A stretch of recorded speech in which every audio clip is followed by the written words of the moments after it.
अर्जुन ने कहा, हे जगदीश्वर, आश्विन माह के शुक्ल पक्ष की एकादशी का क्या नाम है तथा इस व्रत के करने से कौन से फलों की प्राप्ति होती है?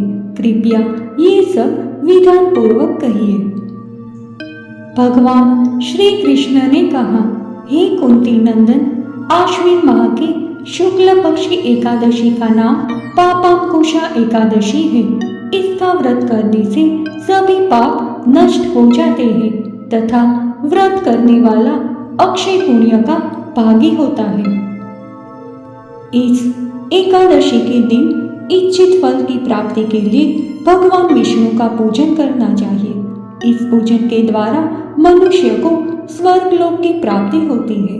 हे अर्जुन, जो मनुष्य कठिन तपस्याओं के द्वारा फल की प्राप्ति करते हैं, वे फल इस एकादशी के दिन क्षीर सागर में शेषनाग पर शयन करने वाले भगवान विष्णु को नमस्कार कर देने से मिल जाता है और मनुष्य को यम के दुख नहीं भोगने पड़ते। हे पार्थ, जो विष्णु भक्त शिव जी की निंदा करते हैं अथवा जो शिव भक्त विष्णु भगवान की निंदा करते हैं, वे नरक को जाते हैं। 1000 अश्वमेघ और 100 राजसूय यज्ञ का फल इस एकादशी के फल के 16वें भाग के बराबर भी नहीं होता। अर्थात इस एकादशी व्रत के समान संसार में अन्य कोई व्रत नहीं है। इस एकादशी के समान विश्व में पवित्र तिथि नहीं है। जो मनुष्य एकादशी व्रत नहीं करते हैं, वे सदा पापों से घिरे रहते हैं। जो मनुष्य किसी कारणवश केवल इस एकादशी का भी उपवास करता है, तो उसे यम के दर्शन नहीं होते।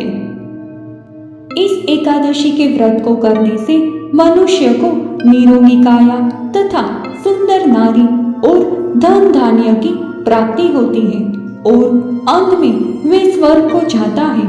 जो मनुष्य इस एकादशी के व्रत में रात्रि जागरण करते हैं, उन्हें सहज ही स्वर्ग की प्राप्ति होती है। इस एकादशी के व्रत करने वाले मनुष्यों के मातृपक्ष के 10 पुरुष, पितृपक्ष के 10 पुरुष तथा स्त्री पक्ष के 10 पुरुष भगवान विष्णु का रूप धरकर व सुंदर आभूषणों से परिपूर्ण होकर विष्णु लोक को जाते हैं। जो मनुष्य आश्विन माह के शुक्ल पक्ष की पापांकुशा एकादशी का विधान पूर्वक उपवास करते हैं, उन्हें विष्णु लोक की प्राप्ति होती है। जो मनुष्य एकादशी के दिन भूमि, गौ, अन्न, जल, खड़ा, वस्त्र, छत्र आदि का दान करते हैं, उन्हें यम के दर्शन नहीं होते। दरिद्र मनुष्य को भी यथाशक्ति कुछ दान देकर कुछ पुण्य अवश्य अर्जित करना चाहिए। जो मनुष्य तालाब, बगीचा, धर्मशाला, प्याऊ आदि बनवाते हैं, उन्हें नरक के कष्ट नहीं भोगने पड़ते। वे मनुष्य इस लोक में निरोगी, दीर्घायु वाले पुत्र तथा धन धान्य से परिपूर्ण होकर सुख भोगते हैं तथा अंत में स्वर्ग लोक को जाते हैं। भगवान श्री हरि की कृपा से उनकी दुर्गति नहीं होती। पापांकुशा एकादशी व्रत कथा। प्राचीन समय में विंध्य पर्वत पर क्रोधन नामक एक बहेलिया रहता था। वे बड़ा क्रूर था। उसका सारा जीवन हिंसा, लूटपाट, मदिरापान और गलत संगति और गलत पाप कर्मों में बीता। जब उसका अंतिम समय आया, तब यमराज के दूत बहेलिये को लेने आए और यमदूत ने बहेलिये से कहा कि कल तुम्हारे जीवन का अंतिम दिन है, हम तुम्हें कल लेने आएंगे।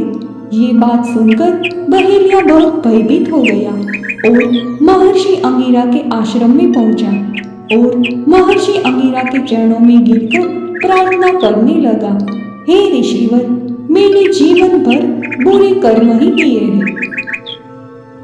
कृपा कर मुझे कोई ऐसा उपाय बताए जिससे मेरे सारे पाप मिट जाए और मोक्ष की प्राप्ति हो जाए।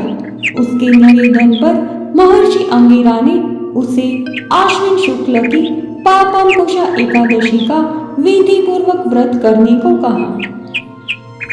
महर्षि अंगिरा के कहे अनुसार उस बहेलिये ने ये व्रत किया और किए गए सारे पापों से छुटकारा पा लिया और इस व्रत पूजन के बल से भगवान की कृपा से वे विष्णु लोक को गया।